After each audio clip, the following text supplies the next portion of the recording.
Born over 2,500 years ago in ancient China, Confucius's teachings have shaped societies, governments, and individual lives across Asia and beyond. Confucius was born in 551 BCE in the state of Lu, during a time of social and political upheaval in China. He came from a modest background, though his family had once held noble status. Despite his early hardships, Confucius developed a deep passion for learning, and he became an educator, philosopher, and political thinker, offering his teachings to anyone eager to learn. His life was marked by a quest for moral and political reform, but despite many efforts, he never achieved high political office. However, his teachings were preserved by his disciples in the Analects and have continued to influence generations. At the heart of Confucius's philosophy are three key concepts: Ren, Li, and Yi. Ren, humanity. This is the principle of benevolence, kindness, and empathy. Confucius believed that all human relationships should be guided by Ren, a sense of compassion and consideration for others. It's the golden rule: do not do to others what you do not want done to yourself. For Confucius, cultivating Ren was essential to becoming a morally upright person. Li, ritual. Li represents the norms and rituals that govern social interactions.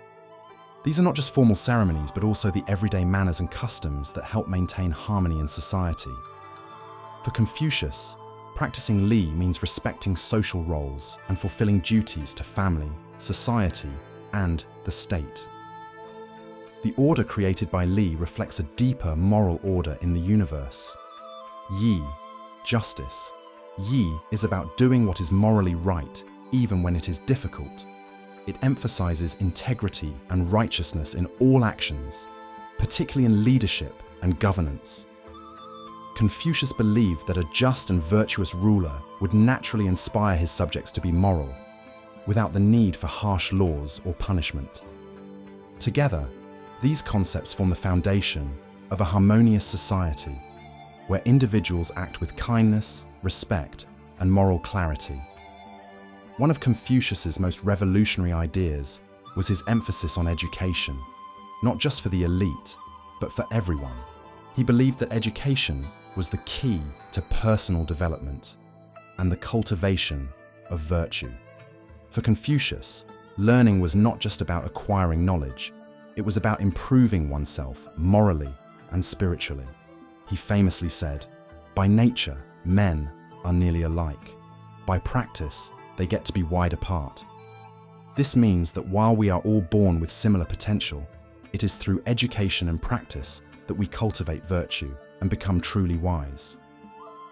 For Confucius, education was a lifelong process of self-improvement, rooted in reflection and learning from the past. Confucius held up the figure of the Junzi, or gentleman, as the ideal that all individuals should strive to become. A Junzi is someone who embodies Ren, Li, and Yi, a person of virtue, wisdom, and integrity. The Junzi acts with moral clarity, treating others with respect and always striving to do what is right, even when it is inconvenient or unpopular. On the other hand, Confucius contrasts the Junzi with the Xiaoren, or small man, who is driven by selfish interests, short-term gains, and moral weaknesses. The goal of Confucian philosophy is to transform oneself from a Xiaoren into a Junzi, and this transformation is possible for anyone willing to commit to the process of self-cultivation. Confucius was not just concerned with personal morality, he also had strong views on leadership and governance. He believed that the ideal ruler should govern by moral example, not by force. This idea is encapsulated in the concept of Di, or virtue.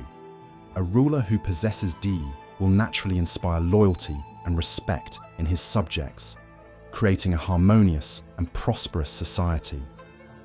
Confucius once said, "The virtue of the ruler is like the wind. The virtue of the people is like the grass. When the wind blows, the grass bends." This illustrates his belief that the behavior of a leader sets the moral tone for society. If a ruler is just, compassionate, and virtuous, his people will follow suit.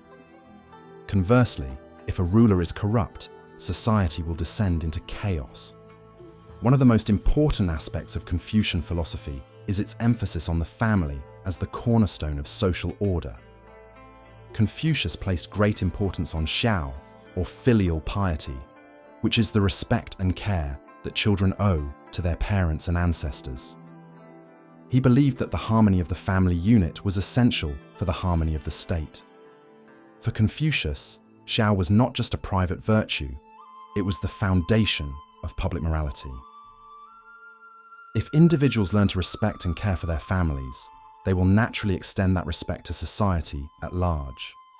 This sense of duty and loyalty to one's family creates the moral fabric that binds communities together. The Analects is the most important and influential collection of Confucius's sayings and ideas. Compiled by his disciples after his death, these texts provide direct insight into the thoughts and philosophy of Confucius, making them a central source for understanding Confucianism. The Analects is not a systematic philosophical treatise, but rather a series of brief passages, dialogues, and reflections that capture the interactions between Confucius and his students, as well as his teachings on morality, politics, and daily life.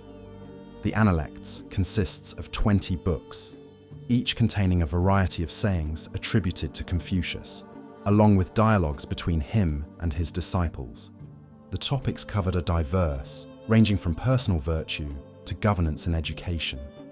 The lack of a strict narrative or structure allows the text to present Confucius's ideas in a way that is organic and dynamic, reflecting the real-life exchanges that occur between the master and his followers. The impact of the Analects on Chinese culture and society cannot be overstated. For over 2 millennia, Confucian thought has been the foundation of Chinese education, governance, and social ethics. During the Han Dynasty, 206 BCE, 220 CE, Confucianism was adopted as the state philosophy, and civil servants were required to study the Analects as part of their training. This ensured that Confucian ideals of virtue, propriety, and governance became deeply embedded in Chinese political and social institutions. Though Confucius lived thousands of years ago, his ideas are still incredibly relevant today. In a world where political corruption, social inequality, and moral confusion are prevalent, the Confucian principles of virtuous leadership, education, and social harmony offer timeless solutions. His emphasis on personal responsibility, the cultivation of virtue, and the importance of moral leadership resonate in today's conversations about ethical governance and the role of individuals in shaping society. The values Confucius championed, kindness, justice, respect for tradition, are universal and can guide us in creating a more compassionate and balanced world. One of the most enduring aspects of the Analects is its practical approach to moral philosophy. Confucius does not concern himself with abstract metaphysical questions, but focuses on how people should live and act in their daily lives. His teachings encourage individuals to reflect on their own behavior, treat others with kindness, and strive to improve themselves continuously. Confucius's wisdom has endured because it speaks to the core of what it means to be human.